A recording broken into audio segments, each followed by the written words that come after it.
Lo ideal es que alcancemos los acuerdos. Ahora, y es un poco como estaba en la propuesta de gobierno, la propuesta 2.0 de gobierno, que es la que entregamos hace una semana atrás, cuando hay una cuando hay acuerdos que se logran, esos acuerdos deben respetarse, ¿cierto? Ahora, cuando no hay acuerdos, en la medida, obviamente el ministerio responsable va a tener que tomar una decisión al respecto, bien o mal, ¿cierto? Pero va a tener que tomar una decisión porque finalmente eh, eso, eso debe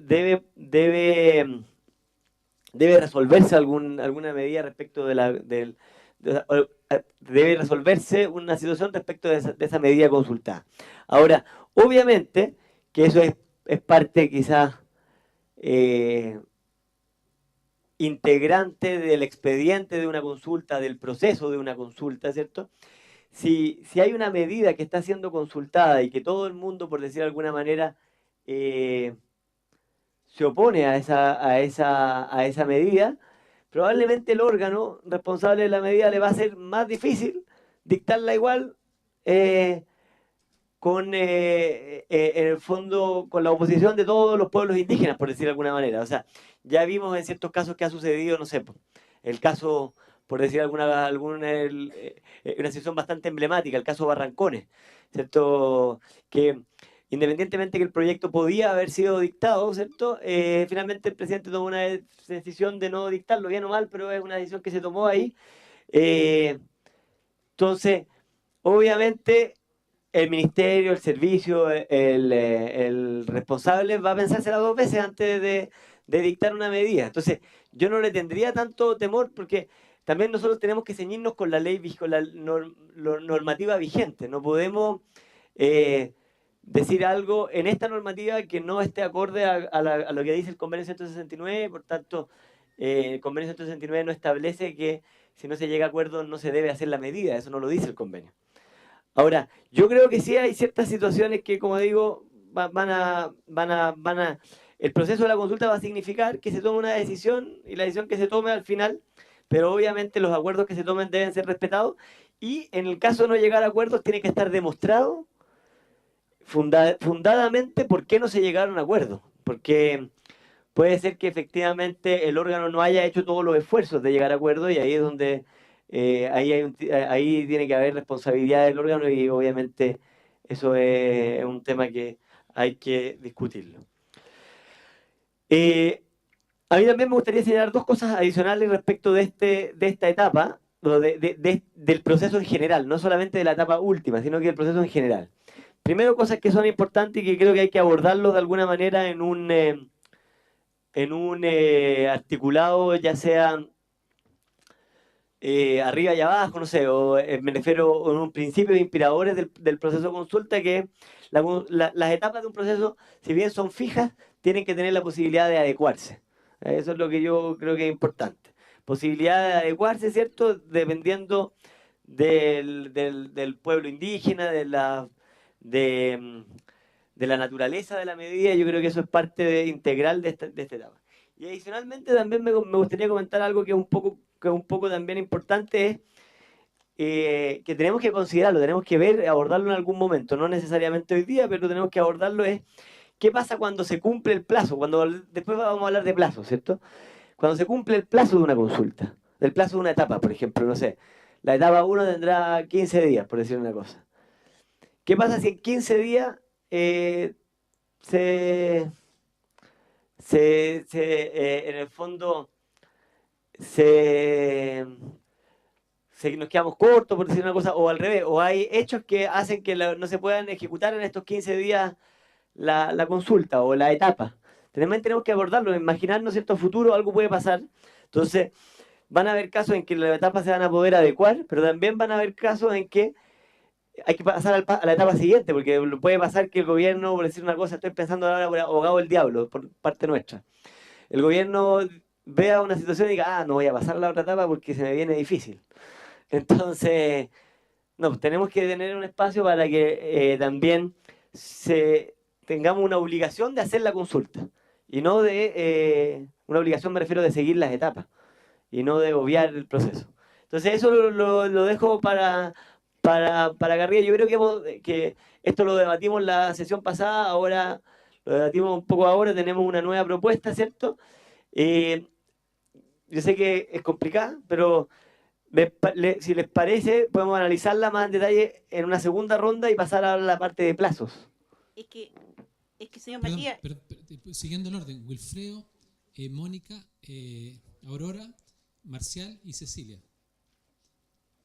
Voy a seguir el orden, por favor. Bien, Wilfredo Bacián, por lo que he hecho. La verdad es que respecto a ese tema, nosotros en nuestra propuesta consideramos dentro del articulado que en caso de no llegar a un acuerdo ni lograr el consentimiento, la consulta se suspenderá por un plazo acordado en la planificación para los efectos de que la entidad pública deba replantear la medida o desistirse de ella. En caso de desistir, se pone término a la consulta. O sea, si es que en este caso se desiste el órgano del Estado en realizar ese procedimiento, se da término inmediato a la consulta. Entonces, para que no dé tiempo a que el gobierno pueda arbitrariamente tal vez tomar la medida sin considerar lo que los pueblos indígenas plantearon. Muy bien, gracias, Wilfredo. Mónica. Mónica Ríos, Ministerio de Economía. A ver, yo creo que yo no comparto lo que dijo Wilfredo, pero lo que sí creo es que en este artículo, en la propuesta nuestra, debiera quedar más claro que van a haber temas donde vamos a tener acuerdos y esos acuerdos tienen que ser obviamente respetados por el gobierno en esta etapa, o sea, en esta etapa final.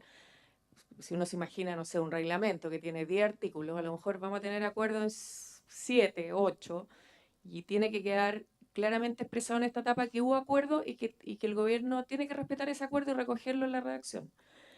Pero van a haber temas donde tal vez no va a haber acuerdo.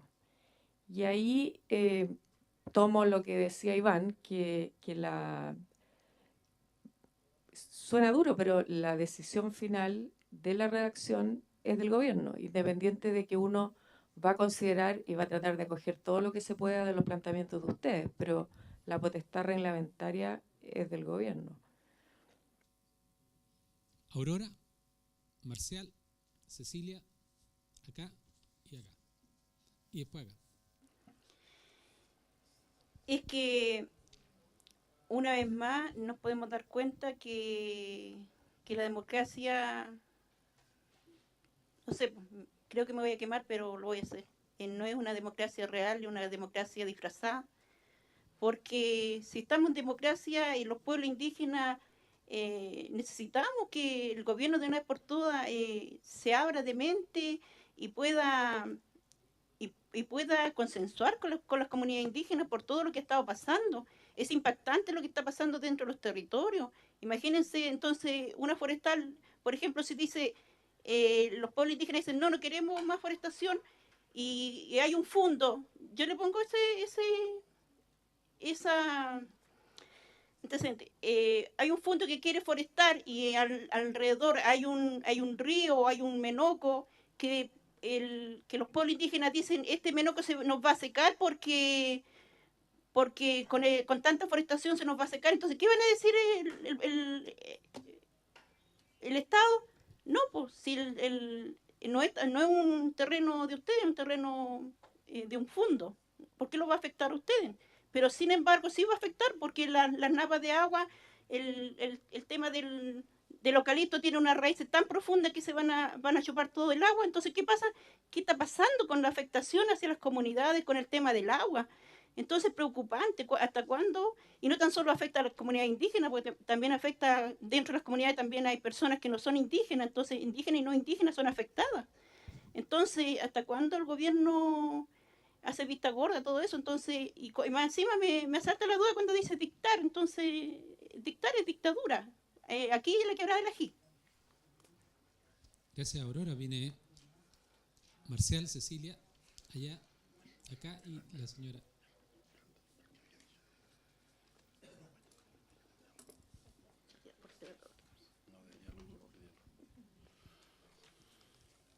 Bueno, en la etapa de diálogo, el gobierno hizo una propuesta donde se manifiesta explícitamente que el objeto del diálogo es lograr un acuerdo.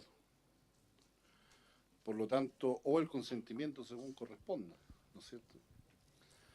Pero cuando plantean esta última etapa, se dejan la decisión exclusiva, y yo creo que el acuerdo en sí ya es una decisión. Posiblemente la redacción de acuerdo habría que darle una vuelta más sobre el tema de la redacción, pero yo creo que en estricto rigor la decisión de alguna manera es compartida, porque de lo contrario la etapa de diálogo no tiene sentido incluso con lo que ustedes nos han propuesto. Nosotros compartimos que la etapa de diálogo se hace con el objeto de llegar a acuerdo, o sea, el objetivo es llegar a acuerdo o al consentimiento. Por lo tanto, si logramos acuerdo, ¿qué garantías tenemos para que esa decisión al final, o sea, la etapa de la sistematización es otra etapa, es más que comunicación de resultados, pero no una etapa de decisión, porque si no, la decisión es exclusiva y no tendría sentido el lograr acuerdo si la decisión final no va a ser una decisión compartida. Ahora, la relación que tiene con el tema de, en caso de no lograr acuerdos, yo creo que está bien la salvedad, pero no necesariamente tenemos que llegar a acuerdos y también no necesariamente tenemos que contar la estrategia, estimado hermano Quechua, sobre lo que podríamos hacer previamente en alguna etapa. ¿Ya? Pero yo creo que tampoco se puede ver el no acuerdo como un absoluto. O sea, me da la impresión de que la redacción de su propuesta más que nada plantea la consulta como en blanco y negro. Y yo creo que no es así, porque también hay un proceso. O sea, la consulta no es decir sí o no, sino que es otra cosa. El comité de expertos ha dicho que la consulta también se hace con el fin de que los pueblos indígenas podamos incidir en la medida. Y no solamente entretenernos un rato y darnos baños culturales o jurídicos. Entonces, en esa línea, me parece que la propuesta claramente no es favorable a nuestros pueblos indígenas. Ahora, en términos generales, yo también quisiera plantear de que estamos reglamentando un convenio que reconoce derechos de los pueblos indígenas y el reglamento también tiene que favorecer la protección y ejercicio de esos derechos y no disfrazar jurídicamente la violación de los derechos, porque también puede ser. También puede ser. O sea, de hecho en Chile se ha jurídicamente disfrazado todo el despojo de nuestros pueblos indígenas y hoy día dicen, no, pero si eso tiene una base legal. O sea, hoy día el despojo indígena está legalizado a partir de las distintas normas que tiene el país. No están garantizados nuestros derechos, prácticamente ninguna norma, yo diría nuestros derechos fundamentales. O sea, hay algunas aproximaciones, ¿no es cierto?, a través de la ley indígena, etcétera. Pero claramente si somos agudos, la ley indígena tampoco reconoce a los pueblos indígenas, reconoce etnias que desde nuestro punto de vista esos no tienen derechos colectivos. Por lo tanto, también habría que ver en qué rango se encuentra hoy día la ley indígena. Por lo tanto, el convenio está para proteger derechos, pero no para justificar la violación a nuestros derechos, no para justificar la explotación de nuestros recursos naturales y no para seguir empobreciéndonos. Entonces, esta redacción está esa, obviamente que por muy buenos juristas, pero tenemos nosotros que también plantear de que están borrando ustedes lo que han planteado en la etapa de diálogo. Entonces me gustaría que también se clarificara un poco esa evidente contradicción que vemos en la última etapa. Muy bien, voy a dar la palabra en el orden para que sigamos. Por acá, Wilfredo, la señora, ella, después Mónica había pedido la palabra. No, vienes tú, Cecilia, estoy poniéndolo, después tú, perdón. Y hice el orden después, ¿no? Siguiendo con lo que se les dice gobierno, no quiero dejar pasar un detalle no menor y ahí va el fundamento de por qué no hemos podido firmar las actas. Aquí un tema evidente con respecto a un artículo que viene a ser la etapa que nosotros consensuamos previamente, que es de sistematización y comunicación de los resultados, y eso está en el acta como acuerdo, don Matías. Usted dijo, estamos de acuerdo, consensuamos las etapas, y en ninguna parte de esas etapas dice lo que me aparece ahora como la propuesta de gobierno, que dice, a ver, ¿cómo dice? Claro, el papelito que dice etapa de decisión, sistematización y comunicación de los resultados.